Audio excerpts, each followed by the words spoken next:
This is my first day in Long Beach, California. Ako'y naglakbay para makiramay sa aking mga pinsan, nieces and nephews. At ito nga yung place ng going to Long Beach, California. At ito nakarating ako sa viewing ng aking pinsan. There is a time for everything, and Ecclesiastes chapter 3 says that in every season, in every activity, there is a time to born and a time to die. And this time is a time that say goodbye to our loved ones. But when heaven, there is no more tears, no more suffering. When we go to heaven, we will feel the love, and we will always feel the love even we are still here on earth. So let us give our life to the Lord, and napakaisi ng buhay. So bigyan natin ng pahalaga ang ating mahal sa buhay. At ito na yung aking sister and I ay nagstay kami dito sa Sweet Embassy by Hilton.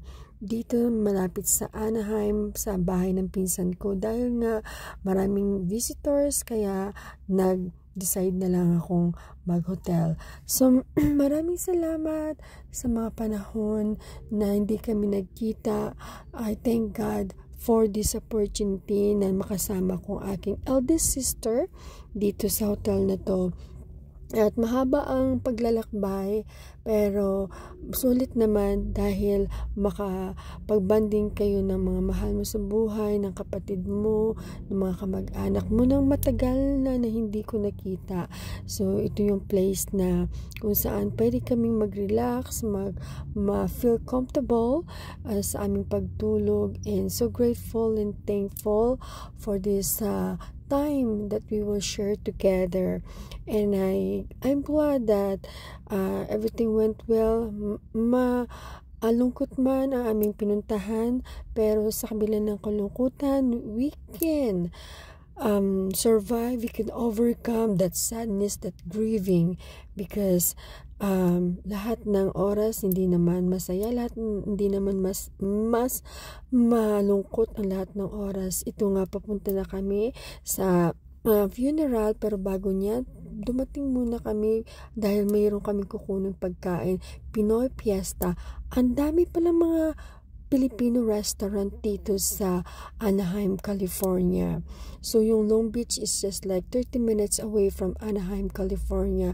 Ang daming masasarap na mga Filipino food at mga kutsinta. Lahat ng mga kakanin na pwede mong bilhin at kainin ay nandito sa Filipino Fiesta restaurant. At pumunta din pala kami sa likod ng bahay ng aking pinsan, at ito yung nakita ko. I'm so amazed dahil napakarami ng oranges dito sa likod ng bahay niya, at nahuhulog na lang at walang mapansin. Sana all ng bahay o likod ng bahay ay merong masasarap na oranges katulad nito.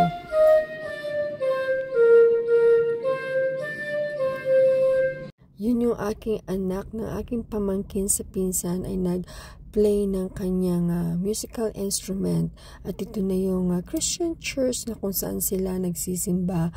At dito ay makikipag-libing kami. Dahil alam mo naman, di ba, ang food brings family and friends together. Ito yung mga American and Filipino food na kung saan ay pinagsaluhan namin after ng funeral service. At ako naman, syempre gutom na, at ang sarap ng puto na nabili namin sa Fiesta Restaurant. Filipino restaurant talaga ay alam mo naman, pag Pilipino tayo, syempre Pilipino, we love Filipino food. Ito na, Gente and Villanueva family, and sa araw ng libing ng ay malungkot, pero ito ang kalungkutan na dapat nating isipin na at least ang buhay niya ay wala ng pain, wala ng suffering, wala ng tears. Pero yan, ang maiwan nga lang ay malungkot itong mga bahay sa California, Long Beach, California. At ito naman yung cake na natikman ko, isa sa pinakamasarap na cake dito sa Long Beach, California, Hawaiian cake. So dahil hapon na ulit, kainan na naman. Nako, salamat sa Diyos at maraming blessings na dumating ng mga pagkain. Ito naman ay Chinese food. So, nag-order yung aking pamangkin sa pinsan ng Chinese food para mapagsaluhan sa hapunan.